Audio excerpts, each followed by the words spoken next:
বনলতারা যে শুধু মনোরঞ্জনের জন্য নয়, বনলতাদের মাঝে যে প্রেমও থাকে, এই জিনিসটা আসলে আমার ভীষণ ভালো লেগেছে।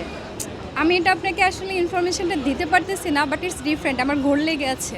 প্রচুর এআই ইউজ হয়েছে অ্যান্ড আমাদের একদমই পুরো বোরিং লেগেছে, এক কথা একদমই ভালো লাগেনি। মুভির মতোই হবে, তাই না? এমন মুভি যে আমরা হলে গিয়ে ঘুমাই গেছি। বনলতা সেন আমি সাধারণত দেখি যে একটু ডিফারেন্ট বাংলাদেশে কি হচ্ছে। তো আমার কাছে যেটা মনে হলো যে এখানে ভীষণ অনেকজনই ফ্যামিলি নিয়ে আসছে, এত বেশি অ্যাডাল্ট কন্টেন্ট নেই, বাট দ্য থিম অ্যান্ড আসলে বনলতারা যে শুধু মনোরঞ্জনের জন্য নয়, বনলতাদের মাঝে যে প্রেমও থাকে, এই জিনিসটা আসলে আমার ভীষণ ভালো লেগেছে।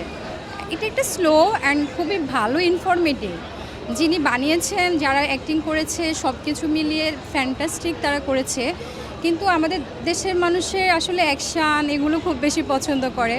রোমান্সটাই তো আমি বললাম, এখানে একটা মানব জীবনের প্রেম, পুরুষের তো আসলে প্রেম সবাই ভিতরে দেখে না, মনে করে পুরুষ অনেক রাগী বদমেজাজি, কিন্তু পুরুষেরও দিন শেষে একজন বনলতা সেন লাগে। আমরা যেটা জানতাম যে জীবনানন্দের বনলতা, জীবনানন্দ কোনো এক বারে গিয়ে হয়তো বা পেয়েছিলেন, আসলে বনলতাদেরকে বারে গিয়ে পাওয়া গেলেও বনলতাদের মনে কিন্তু প্রেম থাকে। আমি এটা আপনাকে আসলে ইনফরমেশনটা দিতে পারতেছি না, বাট ইটস ডিফারেন্ট, আমার ঘোর লেগে আছে। From my view of point আমি তো অবশ্যই 8 দিব আউট অফ 10।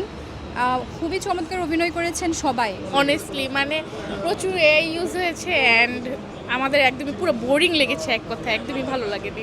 এআই এর পরিমাণটা মানে ঠিক আছে, বাট একদমই মনে হচ্ছে একদম যে এটা পুরোপুরি এআই, একদমই হ্যাঁ বোঝা যাচ্ছিল, একদমই আনরিয়েল লাগছিল। ভালো না ভাইয়া, একেবারেই জঘন্য। কারণ কোনো কিছুই বুঝতে পারি নাই, ঠিক আছে? মানে কিছুই বুঝলাম, সব মাথার উপর দিয়ে চলে গেছে, আমি তো ঘুমাই গেছি এক পর্যায়ে গিয়ে।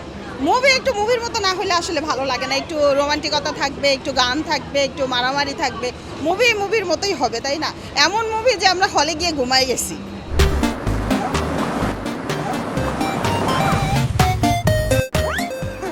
অভিনয় ভালো ছিল, বাট আসলে গল্পটা ভালো লাগেনি।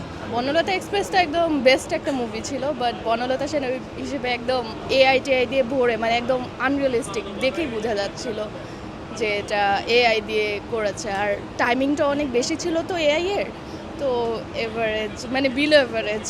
অভিনয়গুলো ঠিক ছিল কিন্তু খুব আনরিয়েলিস্টিক লেগেছিল, মানে মাঝখান দিয়ে খুবই বোর্ড হচ্ছিলাম।